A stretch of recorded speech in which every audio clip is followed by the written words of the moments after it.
మీరు జీవితంలో వందల సార్లు కొబ్బరికాయ కొట్టి ఉంటారు. కానీ ఒక్కసారైనా ఆలోచించారా? అసలు ఎందుకు కొట్టాలి? వేరే పండు ఎందుకు పనికిరాదు? ఆ 3 కళ్ళ వెనుక ఉన్న రహస్యం ఏంటి? ఒకే దెబ్బకు ఎందుకు పగలాలి? 2 చేతులతోనే ఎందుకు పట్టుకోవాలి? ఈ ప్రశ్నల వెనుక మన పూర్వీకులు దాచిన ఒక సైకలాజికల్ సైన్స్ ఉంది.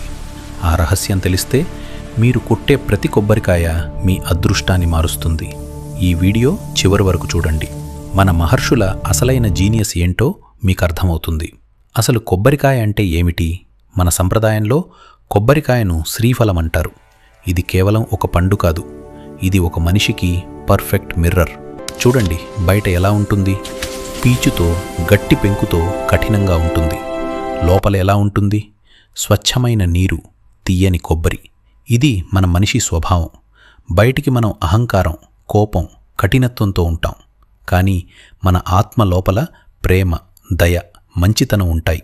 కొబ్బరికాయను కొట్టడం అంటే నీ పెంకులాంటి అహంకారాన్ని బద్దలు కొట్టి లోపల ఉన్న దైవత్వాన్ని బయటికి తీయమని అర్థం. ఎందుకు కొబ్బరికాయ మాత్రమే? చాలామంది అడుగుతారు, గురువుగారు యాపిల్ లేదా అరటిపండు ఎందుకు వాడకూడదు అని. దీనికి 5 అద్భుతమైన కారణాలున్నాయి. త్రిమూర్తుల సాక్షి. కొబ్బరికాయ పైన 3 కళ్ళు ఉంటాయి. ఇవి బ్రహ్మ, విష్ణు, మహేశ్వరులకు సంకేతం. ప్రకృతిలో ఏ ఇతర పండుకు ఇలాంటి నిర్మాణం లేదు. నరబలికి ప్రత్యామ్నాయం. ఒకప్పుడు మూఢనమ్మకాలతో నరబలులు ఇచ్చేవారు. మన మహర్షులు దాన్ని ఆపడానికి మనిషి తలను పోలి ఉండే కొబ్బరికాయను ప్రవేశపెట్టారు. పైన పీచు, జుట్టు, పెంకు, పుర్రె, నీరు, రక్తం. ఇది అహింసకు గొప్ప మార్గం. ప్యూరిటీ, పరిశుద్ధత. కొబ్బరి నీరు అత్యంత స్వచ్ఛమైనవి. గాలి తగలదు, కలుషితం కాదు. దేవుడికి అత్యంత ప్యూర్ వస్తువు ఇవ్వాలనేది మన సైన్స్. ఇర్రివర్సిబుల్, వెనక్కి తీసుకోలేనిది. అరటిపండు తొక్క తీసి మళ్ళీ పెట్టొచ్చు, కానీ కొబ్బరికాయ ఒక్కసారి కొడితే మళ్ళీ కలపలేం. అంటే నీ సమర్పణ సంపూర్ణంగా ఉండాలి. Ego symbol. మరే పండు కూడా ఇంత కఠినంగా ఉండదు. మన మొండి అహంకారానికి కొబ్బరికాయే సరైన గుర్తు. కొట్టే విధానంలో ఉన్న సైన్స్ మీరు గమనించారా? కొబ్బరికాయని ఎప్పుడూ 2 చేతులతో పట్టుకుంటారు. ఎందుకు? 2 చేతులు అంటే నీ శరీరం ప్లస్ నీ మనసు, రెండింటినీ కలిపి దేవుడికి సమర్పించాలి. సగం మనసుతో చేసే ఏ పనికైనా ఫలితం ఉండదు. మరి ఒకే దెబ్బకు ఎందుకు పగలాలి? ఇది మీ కమిట్మెంట్కి గుర్తు. జీవితంలో ఒక నిర్ణయం తీసుకున్నప్పుడు సందేహపడకూడదు. ఒకే దెబ్బ, ఒకే లక్ష్యం అని మన పెద్దలు నేర్పిన పాఠం ఇది. అనేక దెబ్బలు కొడుతున్నారంటే మీ మనసులో క్లారిటీ లేదని అర్థం. నీళ్లు మరియు సమాన భాగాలు. కొబ్బరి నీళ్లు కింద పడకూడదు అంటారు. ఎందుకు? మన దైవత్వం నుంచి వచ్చే ప్రసాదం వృధా కాకూడదు. జీవితంలో కూడా అంతే.